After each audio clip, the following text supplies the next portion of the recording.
Welcome back to Free Media. I'm Amber Duke. And I'm Robby Soave. Well, Donald Trump made some liberals happy and some conservatives confused this week after he announced a plan to bring down prescription drug costs. We love that. But by ordering drug companies to lower their prices, wouldn't that be government price controls? Next, my administration will secure what we're calling most favored nations drug pricing. The principle is simple. Whatever the lowest price paid for a drug in other developed countries, that is the price that Americans will pay. And we're using the term other developed countries because there are some countries that need some additional help, and that's fine. I think that's very good. Some prescription drug and pharmaceutical prices will be reduced almost immediately by 50 to 80 to 90%. Big Pharma will either abide by this principle voluntarily or will use the power of the federal government to ensure that we are paying the same price as other countries. In any case, Trump made his announcement in characteristically entertaining fashion. Take a look. I'll tell you a story. A friend of mine who's a businessman, very, very, very top guy. Most of you would have heard of him.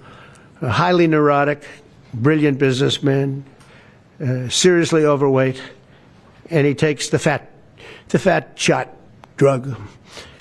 And he called me up and he said, President, he used to call me Donald, now he calls me President, so that's nice respect. But he's a rough guy, smart guy, very successful, very rich. I wouldn't even know how we would know this, but because he's got comments. Said, President, could I ask you a question? What?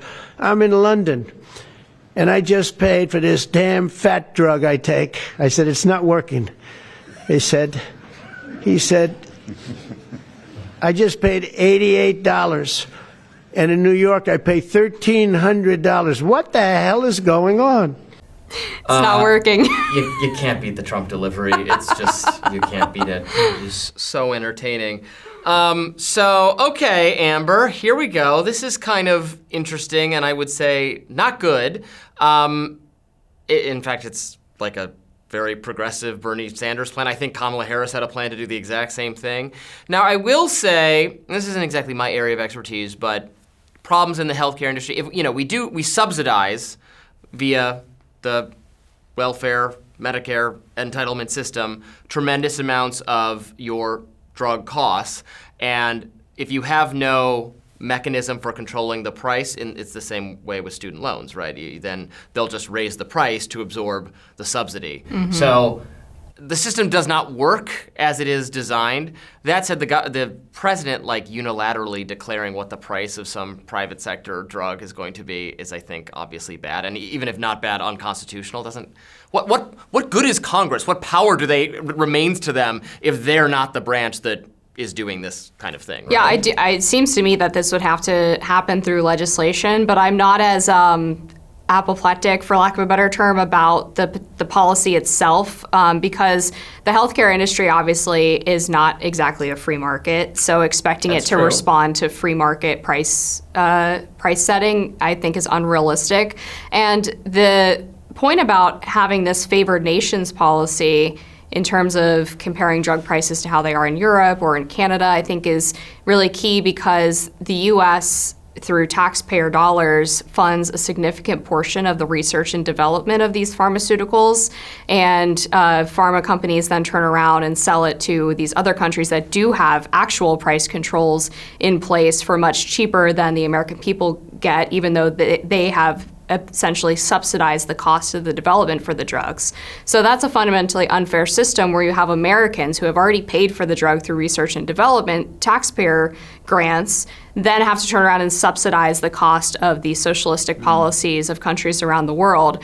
So I think if we were in a free market situation where all these other countries were actually paying fair market prices for the drugs, we'd be having a much different conversation. Well, and I do have a fix, or a partial fix for this at least, that is based in market mechanisms and just requires government getting out of the way.